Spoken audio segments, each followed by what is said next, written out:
Yarımı Özbek, yarımı Amerikanец balamni bugün 4 yaşa dolgan günü. Bir qarashda bu bizani baxtli günümüzden tuyuladi. Lekin aslida har bir musofirni qalbi og'riydigan va ko'zine yosh keladigan gün hisoblanadi. Biza er-xotinlar ikkimiz ham katta oilada tarbiya topganmiz. Особенно men. Hali kecha yodimda uyda birovni dolgan günü bo'lsa, hammani 7 avlod tuxum tajjisi inglanar edi. Kechki 12 biracha o'tirib shunning gurringga tashalar edi, endi qo'yaveringlar. Amerikada esa hech kimimiz yo'q, faqat men, akamiz va 4 tane produktimiz. O'zimizni qalbimiz o'ksisada buni bolalarimizni bildirmaslik uchun bolalarni yaxshi ko'radigan parkini olib borishga qaror etdik.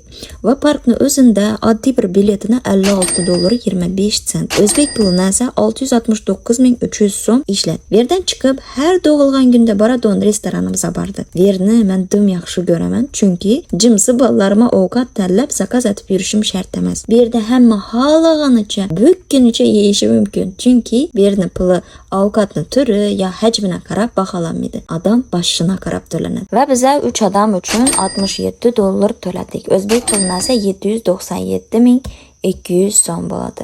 Qolgan 2 balamiz uchun to'lamadik, chunki ular hali 7 yoshga kirmaganlar. Bir restoran 7 yoshga to'lmagan bolalardan pul olmaydi. Bu yerdan chiqib esa Walmart magazinına ketdik. Tug'ilgan kun egasini $30 egasi mashina berdi. Shu bilan tug'ilgan kun общий $153.25 tushdi.